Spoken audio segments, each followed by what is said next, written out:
Guys welcome back. तो आज हम इस वीडियो में सेल साइकिल के ऊपर जितने भी क्वेश्चन नीट में पूछेगा वो सारे डिस्कस करने वाले हैं। तो स्टार्ट करते हैं अपना वीडियो बिना किसी देरी के। फर्स्ट क्वेश्चन जो है, match list first and list second, मतलब कि मैचिंग का यहाँ पे करना है। मतलब नीट 2020 में पूछा गया है 22 में। मेटाफिजिक्स सेंट्रो, सबसे पहले ये क्वेश्चन जो है ये तो cell the unit of life का है, बट इसमें दिया है तो इसको कर लेते हैं। मेटासेंट्रिक क्रोमोजोम्स, मेटासेंट्रिक क्रोमोजोम जो होते हैं वो कैसे होते हैं, तो यहाँ पे centromere in the middle forming two equator equal, मतलब कि उसके मेटासेंट्रिक के जो इक्वल आर्म जो होते हैं वो दोनों इक्वल होते हैं। एक्रोसेंट्रिक में क्या होता है कि सेंट्रोमियर सैचुरेटेड होते हैं, क्लोज होते हैं, एंड इसके इंटरनली इसके जो आर्म होते हैं वो शॉर्ट होते हैं और एक बहुत ही ज़्यादा लॉन्ग होते हैं। फिर आते हैं सब मेटासेंट्रिक, बिल्कुल सिक्वेंसली दिया हुआ है। सब मेटासेंट्रिक जो होते हैं वो कैसे होते हैं, तो ये मिडिल फॉर्मिंग होते हैं, इसके वन आर्म शॉर्टर होता है और वन आर्म लॉन्गर होते हैं, मतलब कि very long and very short. And चौथा है टेलोसेंट्रिक। टेलोसेंट्रिक जो होता है वो क्या होता है, तो telocentric centromere at the terminal and. ठीक है, अब हम आते हैं सेकंड क्वेश्चन पे। सेकंड क्वेश्चन है हमारा, the centriole undergoes duplicate during, तो ये इस फेज में सेंट्रियोल का डुप्लीकेशन होता है। रेप्लिकेशन एंड डुप्लीकेशन के लिए मैंने आपको वीडियो में बताया था। अगर आप सेल साइकिल के वीडियो नहीं देखे हैं तो आप प्लेलिस्ट में जाके उस वीडियोस को पहले देख लीजिए, फिर जाके आप क्वेश्चन को सॉल्व कीजिए। तो फिर आते हैं हम अपने नेक्स्ट वीडियो पे।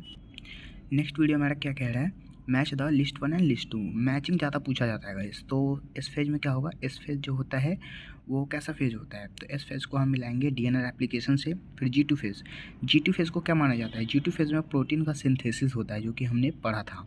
क्विसेंट फेज जो होता है जिसको हम एग्जिस्ट फेज बोलते हैं, एंड ये इनएक्टिव फेज भी होता है, कोई काम नहीं करता है, ये बिना काम का होता है।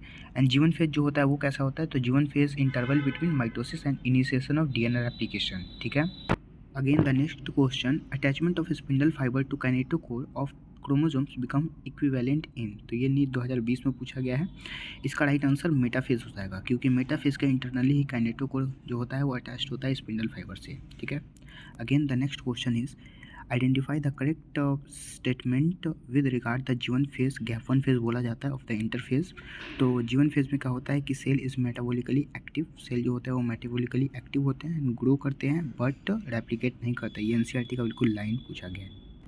फिर आते हैं हम अपने नेक्स्ट वीडियो में। नेक्स्ट वीडियो में क्या कहा जा रहा है, some dividing cell exist the cell cycle and enter vegetative inactive stage, this is called quiescent stage. बिल्कुल सही बात है, ये एनसीईआरटी का लाइन है। And this process occurs at the end of, मतलब कि इसके बाद कौन सा फेज आता है, तो जी नॉट के बाद डायरेक्ट एम फेज ही आता है, क्योंकि सबसे पहले आता है जी1 फेज, फिर एस फेज, फिर जी2 फेज, फिर लास्ट में आता है जी नॉट फेज, एंड फिर एम फेज होता है। ठीक है, अगेन फिर नेक्स्ट क्वेश्चन पे हम आते हैं, cell in G naught phase. G naught phase पे बहुत सारे क्वेश्चन पूछे जाते हैं। जी नॉट फेज को एग्जिस्ट द सेल साइकिल बोला जाता है, ये एग्जिस्ट कर दिया जाता है सेल साइकिल से। ये भी नीट 2019 का क्वेश्चन है। अगेन नेक्स्ट क्वेश्चन क्या कह रहा है, the correct sequence of phases of cell cycle. Cell cycle के फेजेस पूछे जाते हैं, ठीक है, जो कि मैंने आपको डिस्कस किया था अपने वीडियोस में। इसमें जो होता है जैसे G1 फिर G2 लिखा हुआ है, ये गलत है। बी में है S G1, ये तो गलत हो गया। सबसे पहले G1 फिर S फिर G2 फिर M होता है। Again the next question is, when cell has stalled DNA replicate fork with check point should be prominent activated. तो प्रोमिनेंट एक्टिवेटेड, अब यहाँ पे नीट 2016 में जो क्वेश्चन पूछ दिया गया है, मतलब कि इसमें कहा जा रहा है कि डीएनए का रेप्लिकेशन, तो डीएनए का रेप्लिकेशन तो इस फेज में होता है। फिर कहा जा रहा है कि विद द चेक पॉइंट, अब यहाँ पे when the cell has stalled जो होंगे वो जी नॉट फेज में होंगे, और जीवन के बाद ही आता है एस फेज। ठीक है, तो यहाँ right answer G1 and S होगा। G2 नहीं हो सकता, और M तो बिल्कुल होगा ही नहीं, क्योंकि हमको यहाँ पे डीएनए रेप्लिकेशन मतलब एस फेज और एस फेज एक ही में है, तो A is the right answer. Again other question is, during cell growth DNA synthesis take place. DNA का सिंथेसिस, डीएनए का रेप्लिकेशन सब एस फेज में आएगा। देखिए एस फेज से कितने क्वेश्चन आ गए।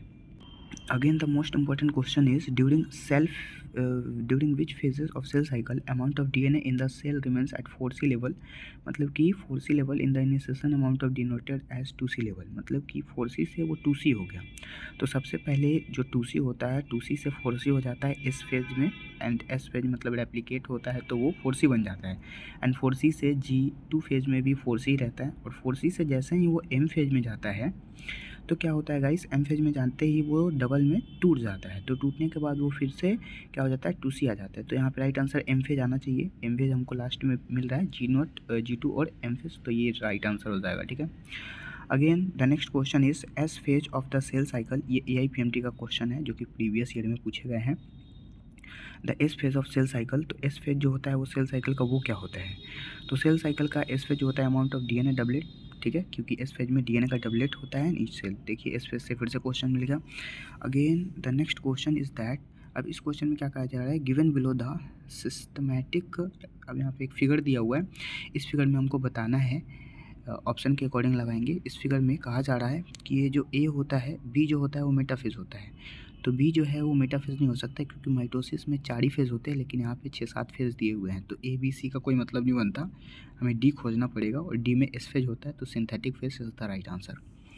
अब आते हैं next question, at what stage of the cell cycle are histone protein. Histone protein का सिंथेसिस G2 फेज में हमने पढ़ा था, लेकिन G2 phase in the prophase, तो प्रोफेज में कोई G2 फेज नहीं होता, इसलिए गलत हो जाएगा। ड्यूरिंग इंटायर प्रोफेज, ये गलत हो गया। टेलोफेज गलत है, लेकिन एस फेज में हो सकता है। ठीक है, एस फेज में और G1 फेज में और G2 फेज में हिस्टोन प्रोटीन का सिंथेसिस होता है। In the somatic cell cycle, somatic cell में क्या होता है, DNA take place at the S phase. DNA का रेप्लिकेशन किस में होता है, एस फेज में होता है। अब बढ़ते हैं हम अपने नेक्स्ट क्वेश्चन पे।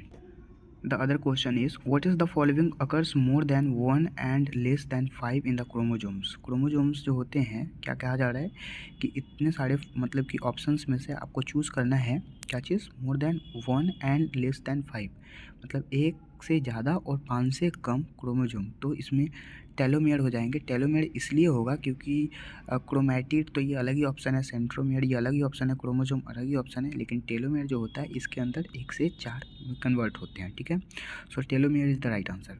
And during cell division in the apical meristem the nuclear membrane is, तो न्यूक्लियर मेम्ब्रेन जो होगा वो टेलोफेज हो जाएगा, क्योंकि न्यूक्लियर मेम्ब्रेन जो बनते हैं एपिकल मेरिस्टेम, ये NCERT का लाइन है। ठीक है, टेलोफेज जब आप जाओगे और वहाँ के जो पैराग्राफ है उसको जब आप पढ़ोगे तो वहाँ पे आपको ये पूरा NCERT के डायरेक्ट लाइन मिल जाएंगे। तो NCERT का डायरेक्ट लाइन से क्वेश्चन आता है और मैंने NCERT के एक एक लाइन को डिस्कस किया हुआ है मेरे डिस्क्रिप्शन में जाकर, और मेरे प्लेलिस्ट में जाकर के आप उस वीडियोज़ को ले सकते हैं। तो ये था हमारा वीडियो ऑन सेल साइकिल। अब इसके बाद हम नेक्स्ट क्वेश्चंस लेके आएंगे माइटोसिस पे। ठीक है, माइटोसिस जो टॉपिक है उस पर।